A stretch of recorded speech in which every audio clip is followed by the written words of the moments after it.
अब आगे सुनिए। वज्र देह का चौथा लेवल। बाहर की झुलसा देने वाली गर्मी और उमस से दूर उस छिपी हुई पहाड़ी गुफा के अंदर का माहौल किसी दूसरी ही दुनिया जैसा था। वहां की हवा में एक अजीब सी जादुई ठंडक थी जो किसी भी थके हुए इंसान की नसों में नई जान फूंक सकती थी। उसी गुफा के बिल्कुल बीचों बीच मौजूद उस रहस्यमयी चट्टानी कुंड में आर्यन चौहान अपनी आंखें बंद किए आराम से लेटा हुआ था। उसके छोटे से चेहरे पर एक गहरी शांति और चरम सुख का भाव था। कुंड का क्रिस्टल क्लियर पानी, जो अब आर्यन के खून की एक बूंद मिलने के बाद हल्के लाल रंग में बदल चुका था, उसके शरीर के चारों तरफ हल्की हल्की लहरें ले रहा था। उस पानी के अंदर मौजूद वो रहस्यमयी और जादुई लाल रंग का लिक्विड आर्यन की स्किन के रोम छिद्रों को खोलकर धीरे धीरे उसके शरीर के अंदर प्रवेश कर रहा था। जैसे ही वो ठंडी और रिफ्रेशिंग ऊर्जा उसकी स्किन के नीचे पहुंचती, वो सीधे उसकी थकी हुई और डैमेज हो चुकी मांसपेशियों को पोषण देने लगती। वो जादुई लिक्विड उसकी हड्डियों के जोड़ों में जाकर किसी बेहतरीन मरहम की तरह काम कर रहा था। वहीं दूसरी तरफ आर्यन का शरीर भी किसी भूखे प्रेत की तरह बर्ताव कर रहा था। उसकी मांसपेशियां, जो पिछले 10 दिनों की नर्क जैसी इंटेंस ट्रेनिंग की वजह से पूरी तरह से टूट चुकी थी, वो अब पागलों की तरह उस लाल लिक्विड को निगल रही थी। हर एक गुजरते पल के साथ आर्यन महसूस कर सकता था कि उसके शरीर की अंदरूनी ताकत और उसकी हड्डियों का घनत्व तेजी से बढ़ रहा है। बच तभी अचानक आंखें बंद किए लेटे हुए आर्यन को पानी के अंदर एक तेज कंपन महसूस हुआ। उस शांत कुंड के पानी में अचानक से हलचल तेज हो गई और अगले ही सेकंड आर्यन की स्किन के ठीक नीचे मांसपेशियों की सतह पर एक अजीब सा दर्द उठने लगा। ये कोई नॉर्मल दर्द नहीं था। ये ऐसा लग रहा था जैसे लाखों करोड़ों छोटी छोटी चींटियां उसकी स्किन के नीचे एक साथ रेंग रही हों और उसे काट रही हों। ये खुजली और चुभने वाला दर्द इतना अचानक और इतना तेज था कि आर्यन का दिमाग पल भर के लिए पैनिक में आ गया। उसकी सांसें तेज हो गईं। घबराते हुए उसने झटके से अपनी आंखें खोली और अपनी बॉडी की तरफ देखा, लेकिन जो नजारा उसने देखा, उसने उसकी सारी घबराहट को एक झटके में उड़ा दिया। उसने देखा कि उसके पूरे शरीर से उसकी स्किन की सबसे बाहरी परत छिलकर छोटे छोटे टुकड़ों में बाहर निकल रही थी। उसकी पुरानी थकी हुई और खुरदरी स्किन पानी में तैर रही थी और उसके नीचे से एक नई हल्की डल चमक वाली स्किन बाहर आ रही थी। ये नजारा देखते ही आर्यन का पैनिक एक अनियंत्रित और बेतहाशा खुशी में बदल गया। उसकी आंखें चमक उठी। केंचुली उतारना। मार्शल आर्ट्स की दुनिया में किसी भी प्रैक्टिशनर के शरीर से पुरानी स्किन का इस तरह से निकलना सिर्फ और सिर्फ एक ही चीज का संकेत था। यह बिल्कुल वही प्रक्रिया थी जो तब होती है जब कोई इंसान वज्र देह के तीसरे लेवल से टूटकर ऑफिशियली चौथे लेवल में प्रवेश करता है। आखिरकार मैं इस मुकाम तक पहुंच ही गया। आर्यन ने अपने सूखे होंठों पर जीभ फेरी। उसका दिल एक्साइटमेंट और एड्रेनलिन से पागलों की तरह धड़क रहा था। उसकी मुट्ठियां अनजाने में ही कस गईं। इस दुनिया में वज्र देह के टोटल 9 लेवल होते हैं। पहले 3 लेवल यानी पहला, दूसरा और तीसरा लेवल सिर्फ इंसान की बेसिक फिजिकल फिटनेस, स्टैमिना और नॉर्मल ताकत को बढ़ाते हैं। इन 3 लेवल्स को कोई भी आम इंसान थोड़ी मेहनत करके हासिल कर सकता है, लेकिन असली जादू, असली ताकत और कल्टीवेशन के असली फायदे तब शुरू होते हैं जब इंसान उस लिमिट को तोड़कर चौथे लेवल में कदम रखता है। इस चौथे लेवल में आने के बाद इंसान का शरीर अपनी पुरानी स्किन को पूरी तरह से त्याग देता है और जो नई स्किन जन्म लेती है वह किसी आम इंसान जैसी मुलायम या कमजोर नहीं होती। वह नई स्किन किसी मजबूत लकड़ी या ठोस चट्टान की तरह सख्त हो जाती है। इस नई स्किन के साथ इंसान की ताकत, उसकी बीमारियों से लड़ने की क्षमता और उसकी शारीरिक सहनशीलता एक अलग ही लेवल पर पहुंच जाती है। यही वजह थी कि वज्र देह का चौथा लेवल तीसरे लेवल के मुकाबले कई गुना ज्यादा ताकतवर और खतरनाक माना जाता था। आर्यन अपनी पलकें झपकाए बिना एक तक अपने शरीर को घूर रहा था। उसकी आंखों के सामने उसके शरीर की वो पुरानी स्किन तेजी से छिलकर पानी में घुलती जा रही थी। जब उसके शरीर का आखिरी हिस्सा भी पुरानी स्किन से आजाद हो गया तो आर्यन ने एक गहरी सांस ली और अपने पूरे शरीर को पानी के अंदर डुबो दिया। चंद सेकंड्स बाद एक तेज छपाके की आवाज के साथ वो पानी से बाहर उछला और गुफा के सूखे किनारे पर आकर खड़ा हो गया। उसके शरीर से पानी की बूंदें टपक रही थीं। उसने कांपते हुए हाथों से अपनी छाती और अपनी बाहों की नई स्किन को छुआ। उसे छूते ही आर्यन को एक बहुत ही अजीब लेकिन पावरफुल एहसास हुआ। उसकी स्किन अब पहले की तरह मुलायम या लचीली नहीं थी। इसके बजाय जब उसने अपनी हथेलियों को अपनी बाहों पर रगड़ा तो उसे ऐसा लगा जैसे वह किसी बहुत ही स्मूथ लेकिन बेहद सख्त लकड़ी या किसी पॉलिश किए हुए ग्रेनाइट पत्थर पर हाथ फेर रहा हो। ये एक बहुत ही खास तरह की कठोरता थी, जो बाहर से सख्त थी, लेकिन अंदर से मांसपेशियों को पूरी आजादी और लचीलापन दे रही थी। पटाख, पटाख, पटाख, पटाख, पटाख। अपने अंदर उठ रहे उस एक्साइटमेंट के ज्वालामुखी को और ज्यादा रोक पाना आर्यन के लिए नामुमकिन हो गया था। बिना एक पल की देरी किए उसने तुरंत अपने पैरों को जमाया और भेदक प्रहार की अपनी सबसे परफेक्ट फॉर्म को हवा में आजमाना शुरू कर दिया। इस बार जब उसकी मुट्ठियां हवा में चली तो नजारा बिल्कुल अलग था। चौथे लेवल की फिजिकल स्ट्रेंथ और उस सख्त स्किन की वजह से उसके हर मुक्के में एक भयंकर फोर्स जनरेट हो रहा था। उसके मूव्स इतने तेज और इतने पावरफुल थे कि मुक्कों के दबाव से हवा चीरने लगी और गुफा के जमीन पर पड़ी धूल एक छोटे से बवंडर की तरह हवा में उड़ने लगी। उसका ऑरा और उसकी उपस्थिति अब किसी 14 साल के बच्चे जैसी नहीं, बल्कि किसी अनुभवी और खतरनाक फाइटर जैसी लग रही थी। लगातार मुक्के चलाने के बाद आर्यन ने अपने चेहरे पर एक चौड़ी और संतुष्ट स्माइल के साथ अपने हाथों को नीचे किया। उसने उस रहस्यमयी चट्टानी कुंड की तरफ एक गहरी नजर डाली और हल्की सी हंसी के साथ बुदबुदाया, तुम्हारा बहुत बहुत शुक्रिया। लेकिन जैसे ही वो हंसा, उसके दिमाग में अचानक से एक बात खटकी। उसके चेहरे की स्माइल थोड़ी कम हुई और उसकी भौहें सोच में सिकुड़ गईं। उसने ध्यान से कुंड के उस पानी को घूरा। पिछले 10 दिनों से लगातार इस पानी का इस्तेमाल करने के बाद आर्यन ने एक बहुत ही बारीक डिटेल नोटिस की थी। उसने महसूस किया था कि पानी के अंदर मौजूद उस हल्के लाल रंग के लिक्विड का गाढ़ापन अब धीरे धीरे कम हो रहा था। पानी की रंगत अब पहले दिन जैसी गहरी लाल नहीं रही थी।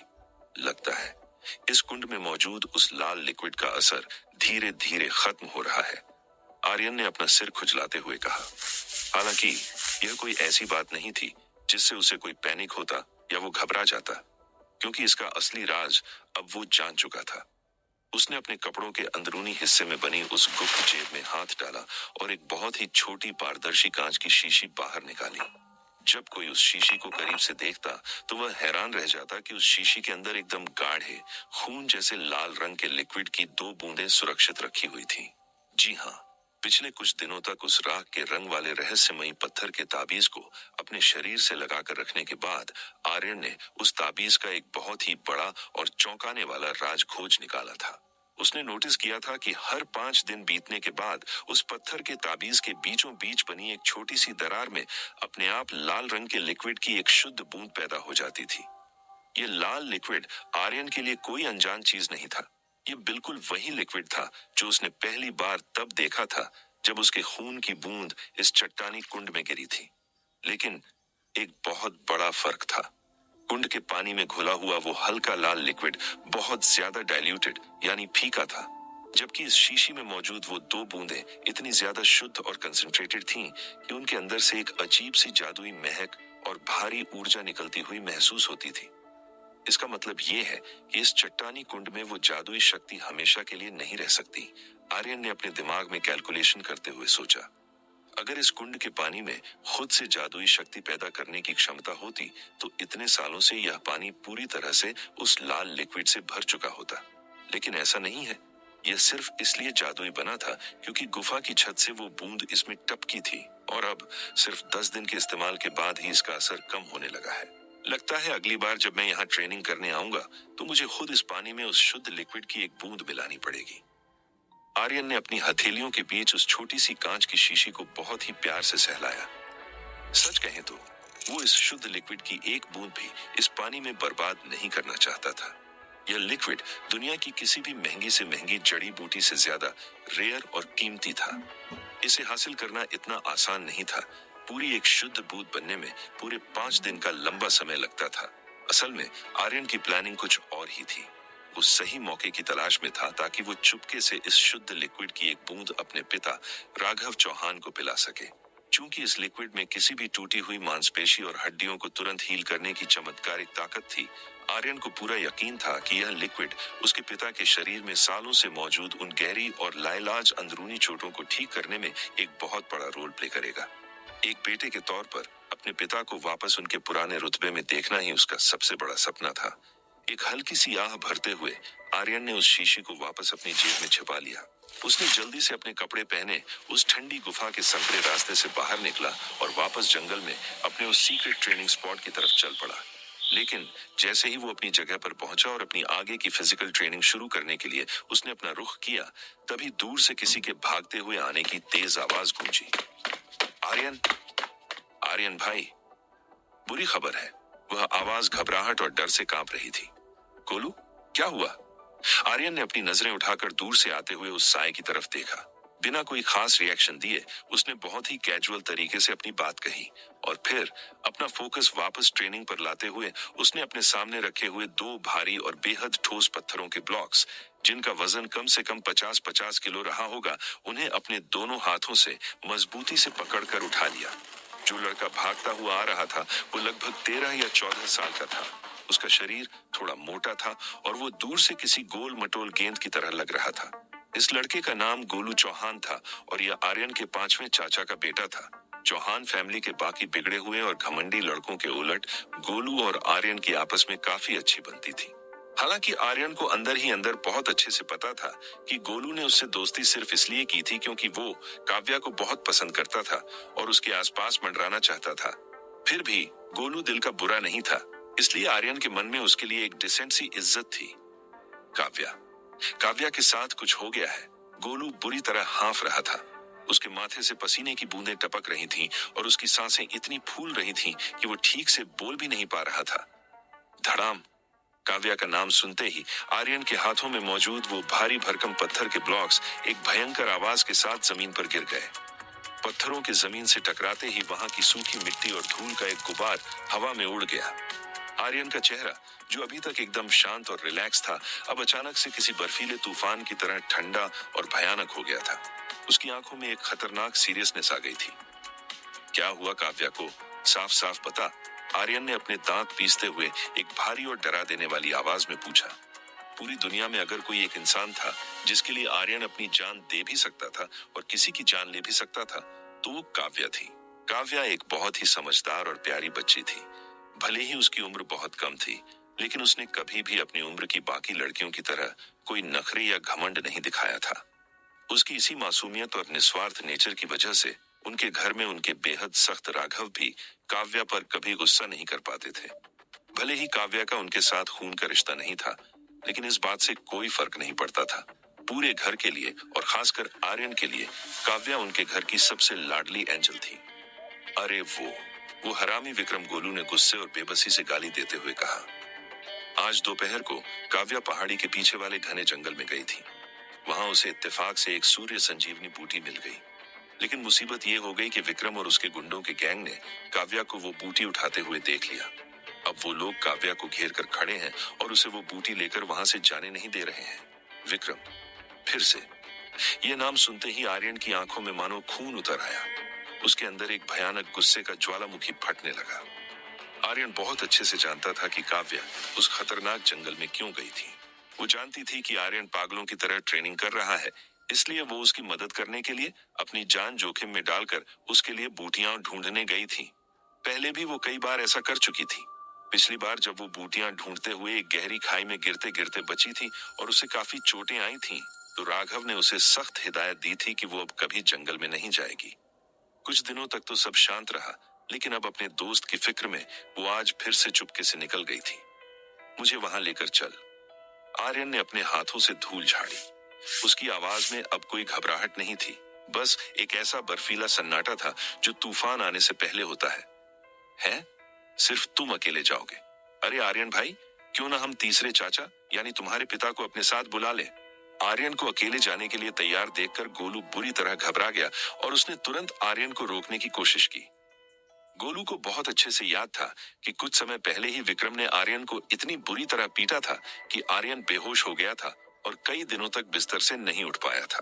गोलू को डर था कि अगर आर्यन फिर से विक्रम के सामने गया तो इस बार विक्रम उसे जान से ही मार देगा। भले ही गोलू विक्रम से सख्त नफरत करता था, लेकिन उसे यह बात माननी पड़ती थी कि विक्रम चौहान फैमिली के सबसे ताकतवर और टैलेंटेड लड़कों में से एक था और उससे पंगा लेना मौत को दावत देने जैसा था। बकवास बंद कर और चल मेरे साथ। अगर हमने और ज्यादा देर की तो वो कमीने काव्या को परेशान करेंगे, और अगर ऐसा हुआ तो याद रखना, मैं तुझे जिंदगी भर काव्या के आस पास भी फटकने नहीं दूंगा। आर्यन ने अपनी भौहें सिकोड़ते हुए गोलू को एक खतरनाक लुक दिया। आर्यन बहुत अच्छे से जानता था कि वो अपने पिता राघव को इस मामले में इन्वॉल्व क्यों नहीं कर सकता।